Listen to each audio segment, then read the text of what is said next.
This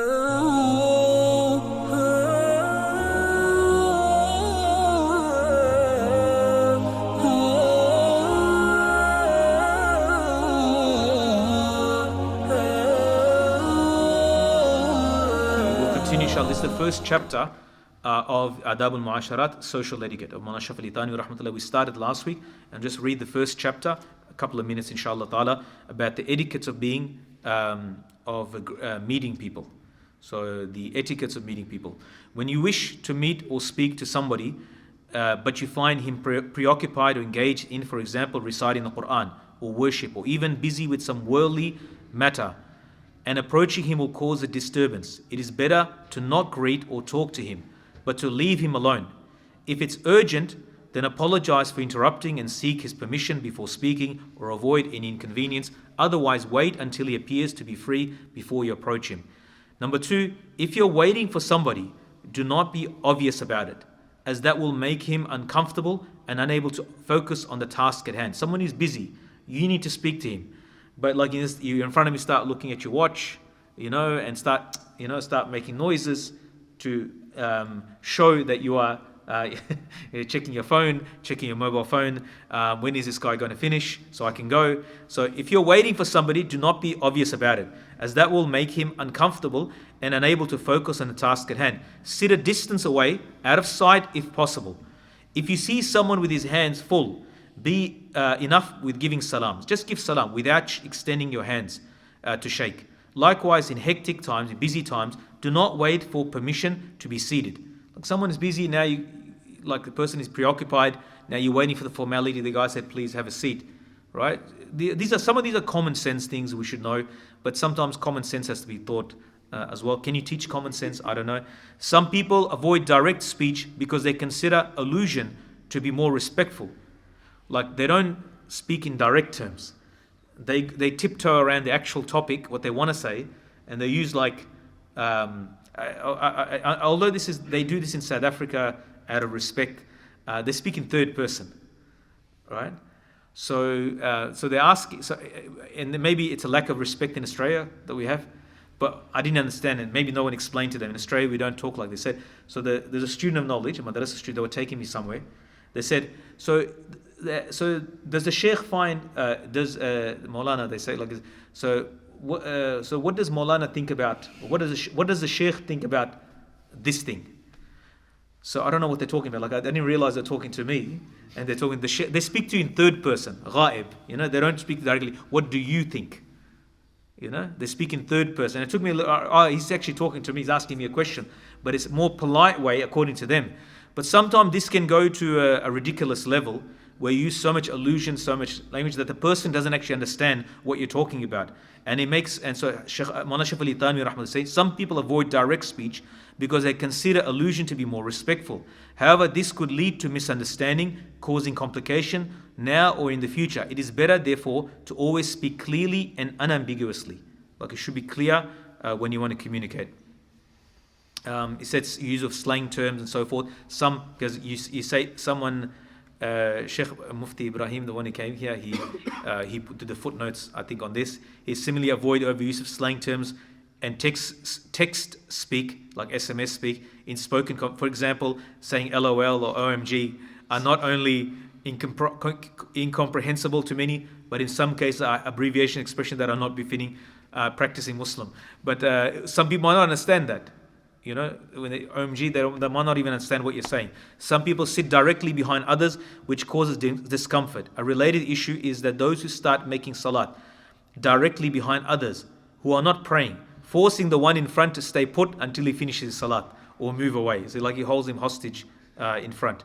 And the Sheikh Ibrahim mentions in the footnote to respect people's personal space.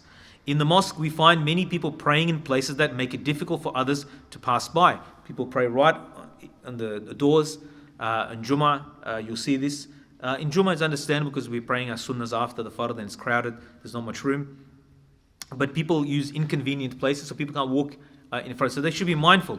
Instead of praying there, just move forward, go as close to the front as possible so people can pass with ease in front. They don't have to worry about putting a sutra, chair. It's inconveniencing people. For example, in front of the door or tally against a side wall, and as a result, people cannot pass in front of it. Nor it is best to pray in small corner, close to the wall of the Qibla, right, to one side and to the wall. If you ever go to visit someone, be sure to make your presence known immediately, either by giving salam or another greeting, or by standing where he can see you, right? In the footnote he mentions, or by ringing the doorbell or intercom in our times. Avoid any situation where he might be unaware of your arrival, as he may unwittingly disclose private or sensitive matters. Eavesdropping is a grave misdeed. Listen to other people's things. So you stand quietly there, husband and wife, something is happening, and so he just, he listens to what's happening. No, you should immediately know that you are there. Unless the conversation is about causing harm to you or any other fellow Muslim. To avoid eavesdropping, if you happen to overhear a conversation and the people speaking don't know you are there, then you must either move away or make your presence known. If they think you are sleeping, make it clear you are awake. However, if the conversation pertains to harming others, then in the specific case it is appropriate to listen to the conversation in order to prevent harm. Do not ask, number 8, do not ask for a favor or a loan if you tell the person feels obligated to say yes, even though it will cause them discomfort somehow. Only ask if you know that it is easy on the person, or you know that they will easily apologize if they are unable to help. This applies for asking for help with chores, assistance with official matters, and so on. If you wish to lift the shoes of a noble senior, like a very respected person, do not take them as soon in our culture, in maybe other cultures as well. I try to teach the kids, yes, if your mum's going to the door to take your shoes, just put shoes. Jannah is under the feet of the mother, so put shoes for her. You'll see her react. She'll have in Australia, she'll have a heart attack. I was talking to the boys, the teenagers, she'll have a heart attack. And I was teaching the Arab boys, I said, when your father calls you, say, labbaik ya abati, I said, if you say this, your father will get up from the sofa, leave his phone, and come kiss you. It'll be such a shock to the system. But I was just like these are things that were there. A sheikh that is senior, or someone who's salihin, or grandfather, or someone elder, if you wish to lift the shoes of another person, do not take them as soon as he removes them, as this could cause him to fall. Like, don't be just waiting to grab the shoes. He hasn't even got his foot out of there. Generally, when assisting others, do not be too hasty, because it can cause more harm than good. Number 10, some people dislike being served and waited by others. Some people don't like they get khidmah from others. Do not insist on serving such people, as it will cause them to feel awkward and uncomfortable. This will either be made clear by the person himself, or he will indicate it through facial expressions. Like, you should be conscious of, should be able to read people. If you want to do khidmah for them, it's appropriate to do the khidmah for them or not. And we read the hadith last week. Rasulullah ﷺ did not like people standing up for him. So Sahaba, despite their love and respect for him, they will not stand up for him, because they knew that he disliked it. When sitting with somebody, do not sit on so close that he feels restricted, personal space, yet not so far as to make it difficult to converse.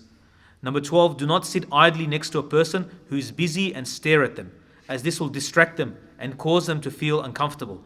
It is impolite to even sit close and face an occupied person. So these are some of the etiquettes of meeting people.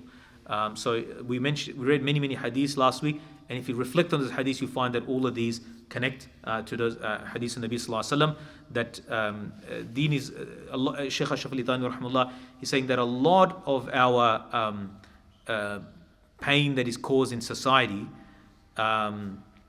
is caused by this not being mindful for this. And I mentioned last week that one of the authors, he said in his talk about private schools, that 14 things that private schools teach that public schools don't teach. And one of the things that he mentioned is repeated exercise in good manners.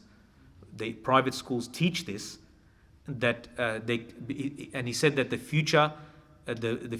basis of all future alliances is based on good manners. It's a connection that you make with a person, whether it in politics, whether it in business. It's that type of connection that is made. Like, I went to buy something today, a phone for somebody, and when the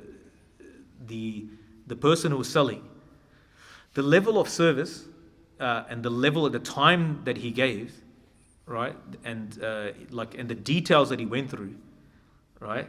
That it was a second-hand phone, and he goes, but the details that he went through is like a shop refurbish phones, right? Like they repair them as Apple phones, iPhones, right?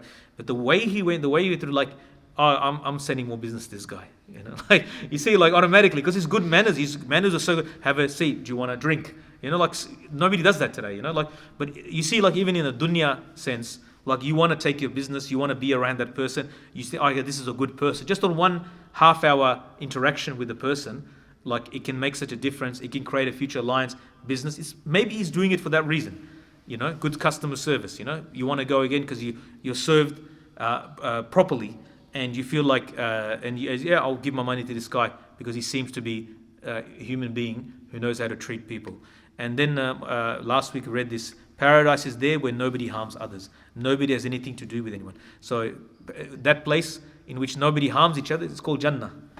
Right? And the dunya, if the interactions of people become like that they don't harm each other in their speech and their actions, then, and this is what Rasulullah ﷺ taught us, that a Muslim is person, al-Muslim man salima al-Muslim min lisani wa yadihi, that Rasulullah ﷺ said that Muslims are the one that Muslims are safe from his hand and his tongue.